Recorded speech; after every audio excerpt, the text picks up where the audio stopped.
Hello ladies and gentlemen, and welcome back to Let's Play Vampire the Masquerade Bloodlines. I'm the Halo Chick, and we are following up on the saga of Muddy Mike Durbin and Mr. Milton. They had a meeting, we learned, from their answering machine at the place across from the bar. The last round's the only bar we have in town. Here's the building across the street, so maybe we can find a way in. Oh, and there is. So let's go in here and see what we can see.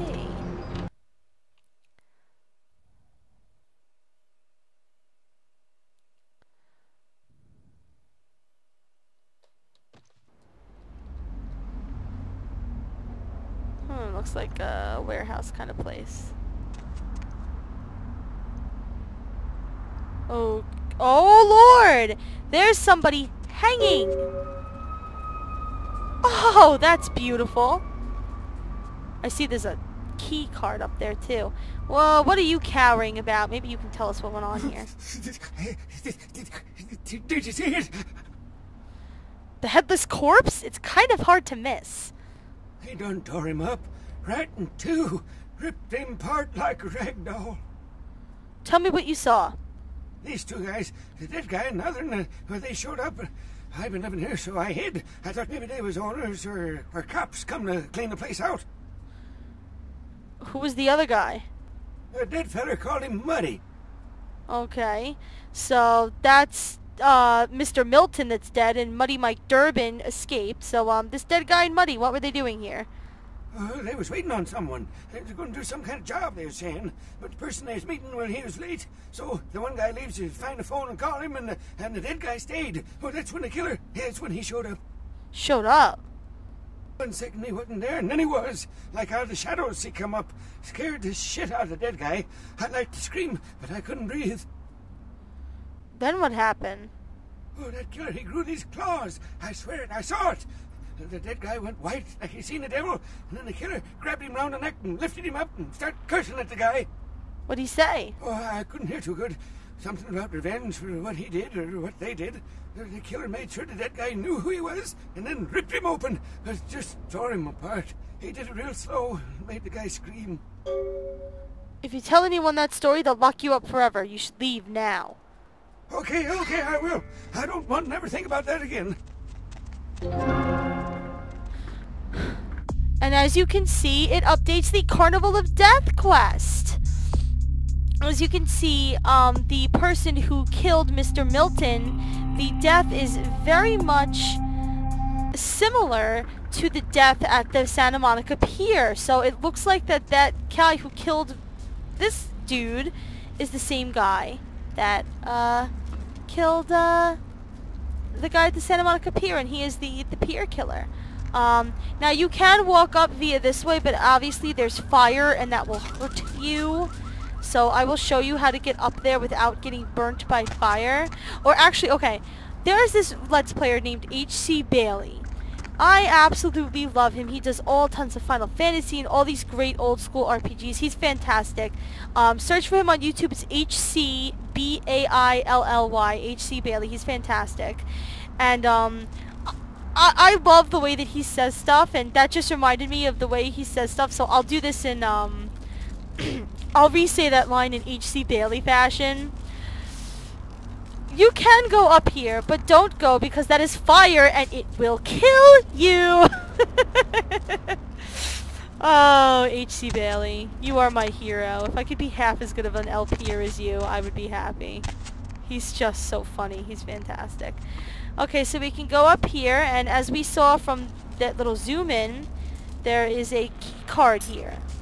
Lucky Star Room Key. Now the quest log, see, it says a key to the Lucky Star Motel. The Lucky Star Motel is in a different quest hub, so for now this quest is put on hold until we get to the next quest hub. There's also a car stereo up here that we can grab and sell for some cash, so we'll do that. Jump down, and we can leave. Okay. I can't believe that I forgot to do that. Very unlike me.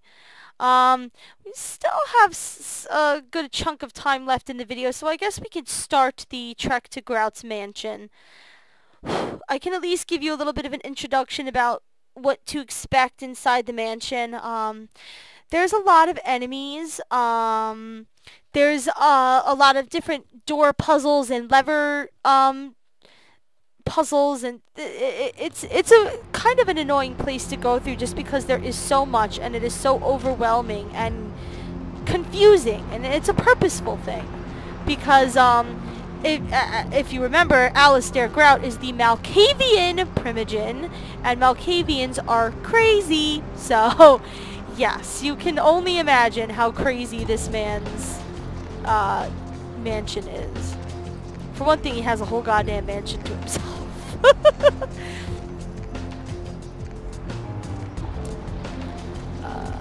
So yeah. Ah, man. The craziness of Grout's mansion. It's another place I don't see how you could get through it without cheat codes, but again, I'm a horrible gamer apparently, so. Going somewhere. Going somewhere? For now, just drive to Grout's mansion.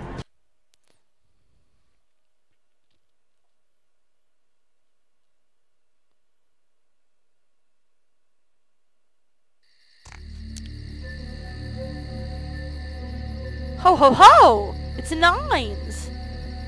You! What are you doing here? Yo, Nines, what's up? No? That really wasn't a yes or no question. You should get out of here. This place is bad news. Pardon me. What? What's inside? Hey! Get back here! Get back here! Nines! Damn bastard. You can try to go along the sides of this house, but there's nothing there. There's nothing to do but go through the front door. So yes, that was obviously odd that we saw Nines coming out of Grout's mansion. I mean, he hates all of the Camarilla, so why would he be at a Primogen's house?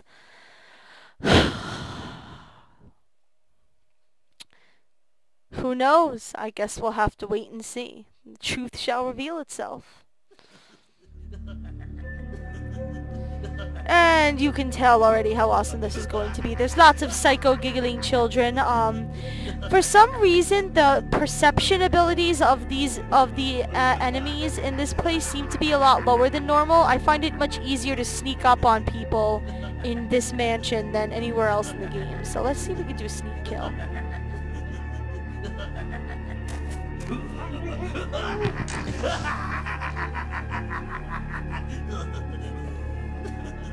Excellent.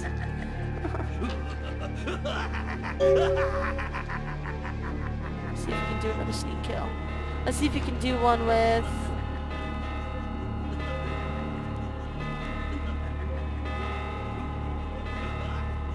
Let's see if we can do one with...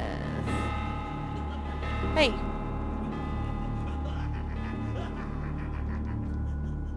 I can't select.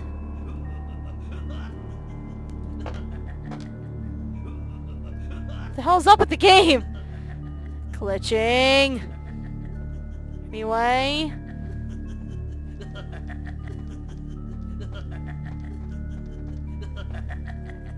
See, look, he's right next to me and he doesn't even see me.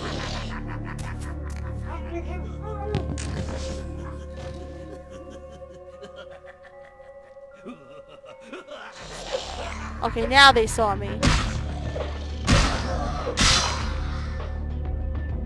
Thank you. The stupid thing would not let me select a weapon. Very weird. Yeah, you can see this axe is incredibly helpful in this place. Let's go. The first place we want to go, because like I said, this place is full of old locked doors and whatnot. Actually, the first place we want to go is here. These are these little, I guess they're like dictaphone kind of things. These are all over the mansion and they have quite a bit of story to them. So let's listen to the first one. We should have time. It is quite peculiar, the happenings I've been made to witness for my supernatural longevity. I am thinking of one unfortunate phenomenon in particular, of unique interest to my station, both as a professional and as a sufferer of this vampiric condition. It seems the stream of time has begun to erode the moorings of my chosen course of study, for the methodologies that gave birth to psychology are slowly disappearing. I find myself in an era that overlooks the physical component of psychological pathology time and again in favor of the sophistic practices of Freud. Phrenology, dactopintilism, and the rest of the old guard has fallen by the wayside, its champions all silenced in death, with my unique exception. Would that I could make my voice heard again, although it may be suspicious should I return to popular medical discourse 50 years after my apparent death. No, better that I continue my studies into the psychoses in secret. One day, may I hold up my own cure as validation of the methods. I am confident no cure for my condition, or that of my beloved wife, lies within our figurative minds, waiting to be unlocked by the correct combination of memories recovered from our childhoods. And I'm most certain it has nothing to do with the relationship between myself, my parents, and my genitals. Sorry, Sigmund, but I choose to stay my course. In time, too, may your star fade and disappear. Okay, so I will try to interpret these as best as I can because the language that Grout uses is kind of tough to grasp. Okay, well, I was about to end the video here anyway, but basically what Grout is saying is that he comes from a time where the psychological field, which is something that he was obsessed with in life and is now continued to be so in death since now he's a vampire and he's lived for all this time. The way that the psychological field was 50 years ago is very different from the way it is today, and he's kind of lamenting over the fact that a lot of people nowadays are taking on the thoughts of Sigmund Freud, who was a big believer in the fact that most all psychological movements and disorders and reactions are basically all sexually based. He was the one who created the idea of